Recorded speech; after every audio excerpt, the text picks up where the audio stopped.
The Tragedy of Pudd'nhead Wilson by Mark Twain. Chapter 1. Pudd'nhead Wins His Name. "Tell the truth or trump, but get the trick." Pudd'nhead Wilson's Calendar. The scene of this chronicle is in the town of Dawson's Landing, on the Missouri side of the Mississippi, half a day's journey per steamboat below St. Louis. In 1830 it was a snug collection of modest 1- and 2-story frame dwellings whose whitewashed exteriors were almost concealed from sight by climbing tangles of rose vines, honeysuckles, and morning glories. Each of these pretty homes had a garden in front fenced with white palings and opulently stocked with hollyhocks, marigolds, touch-me-nots, prince's feathers, and other old-fashioned flowers, while on the window-sills of the houses stood wooden boxes containing moss rose plants and terracotta pots in which grew a breed of geranium whose spread of intensely red blossoms accented the prevailing pink tint of the rose-clad house-front like an explosion of flame. When there was room on the ledge outside of the pots and boxes for a cat, the cat was there, in sunny weather, stretched at full length, asleep and blissful, with her furry belly to the sun, and a paw curved over her nose.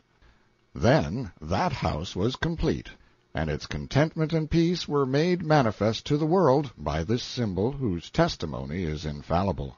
A home without a cat, and a well-fed, well-petted, and properly revered cat, may be a perfect home, perhaps, but how can it prove title?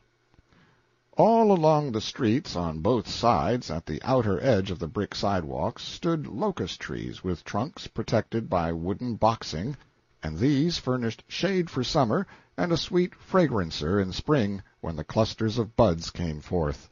The main street, 1 block back from the river and running parallel with it, was the sole business street. It was 6 blocks long, and in each block 2 or 3 brick stores, 3 stories high, towered above interjected bunches of little frame shops.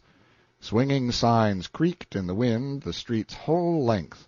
The candy-striped pole, which indicates nobility proud and ancient along the palace-bordered canals of Venice, indicated merely the humble barber shop along the main street of Dawson's Landing.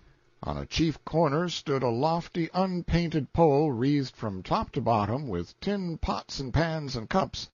The chief timmonger's noisy notice to the world, when the wind blew, that his shop was on hand for business at that corner. The hamlet's front was washed by the clear waters of the great river. Its body stretched itself rearward up a gentle incline. Its most rearward border fringed itself out and scattered its houses about its base line of the hills. The hills rose high, enclosing the town in a half-moon curve, clothed with forests from foot to summit. Steamboats passed up and down every hour or so. Those belonging to the little Cairo line and the little Memphis line always stopped. The big Orleans liners stopped for hails only, or to land passengers or freight, and this was the case also with the great flotilla of transients. These latter came out of a dozen rivers: the Illinois, the Missouri, the Upper Mississippi, the Ohio, the Monongahela, the Tennessee, the Red River, the White River, and so on, and were bound every whither and stocked with every imaginable comfort or necessity which the Mississippi's community could want, from the frosty falls of St. Anthony down through 9 climates to torrid New Orleans. Dawson's Landing was a slave-holding town with a rich slave-worked grain and pork country back of it. The town was sleepy and comfortable and contented. It was 50 years old and was growing slowly, very slowly, in fact, but still it was growing. The chief citizen was York Lester Driscoll, about 40 years old, judge of the county court. He was very proud of his old Virginian ancestry, and in his hospitalities, and his rather formal and stately manners. He kept up its traditions. He was fine and just and generous.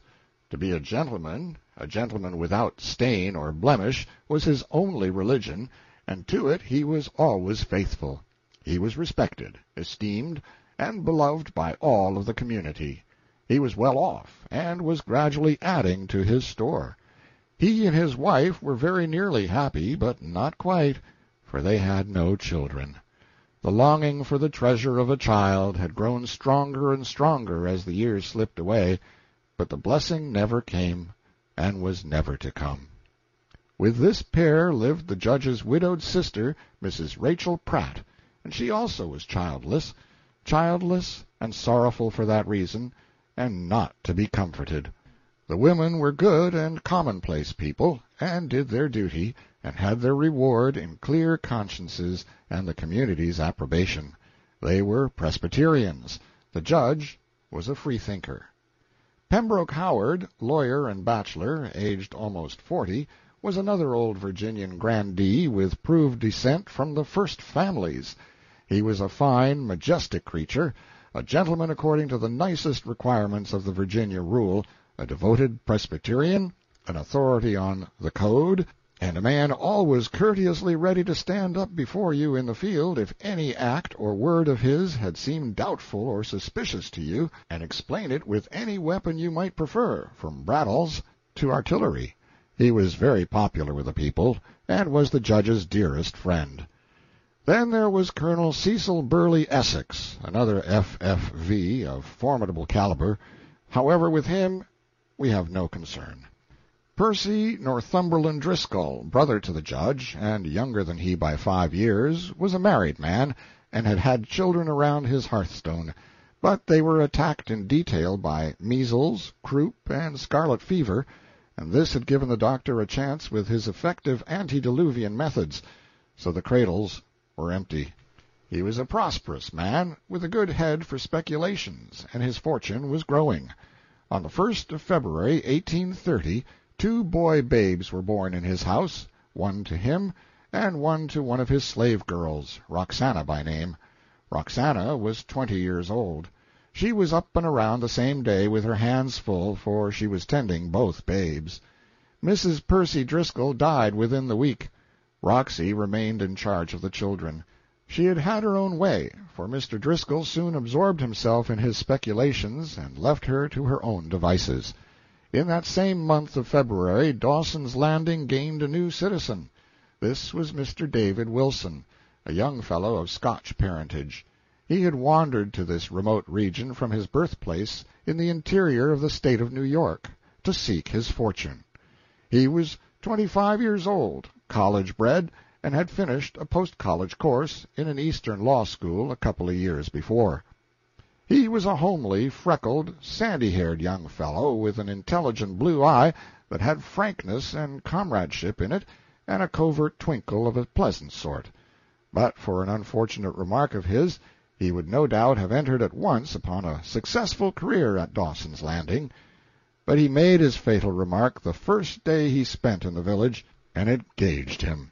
He had just made the acquaintance of a group of citizens when an invisible dog began to yelp and snarl and howl and make himself very comprehensively disagreeable, whereupon young Wilson said, much as one who is thinking aloud, "I wish I owned half of that dog."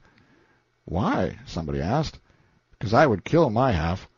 The group searched his face with curiosity, with anxiety even, but found no light there, no expression that they could read. They fell away from him as from something uncanny, and went into privacy to discuss him. One said, "'Pears to be a fool." "'Pears," said another. "Is, I reckon you better say." "Said he wished to own half of the dog, the idiot," said the third. "What did he reckon would become of the other half if he killed his half? Do you reckon he thought it would live?"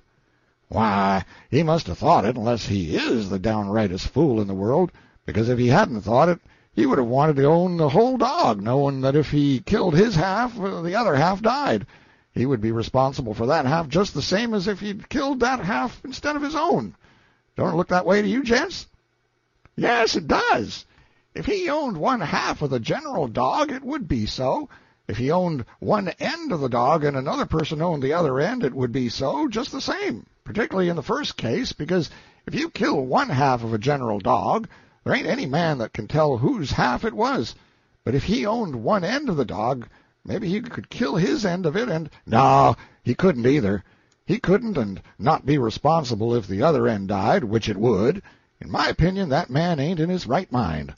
In my opinion, he ain't got any mind. Number 3 said, "Well, he's a lummox, anyway." "Well, that's what he is," said Number 4. "He's a labrick, just a Simon Pure labrick, if there was one." "Yes, sir, he's a damn fool. That's the way I put him up," said Number 5. "Anybody can think different that wants to, but those are my sentiments." "I'm with you, gentlemen," said Number 6. "Perfect jackass. Yes, and he ain't going too far to say he is a puddin'-head. If he ain't a puddin'-head, I ain't no judge, that's all." Mr. Wilson stood elected. The incident was told all over the town and gravely discussed by everybody. Within a week he had lost his first name. Pudd'nhead took its place. In time he came to be liked, and well liked, too, but by that time the nickname had got well stuck on, and it stayed. That first day's verdict made him a fool, and he was not able to get it set aside or even modified. The nickname soon ceased to carry any harsh or unfriendly feeling with it, but it held its place, and was to continue to hold its place for 20 long years. End of chapter 1.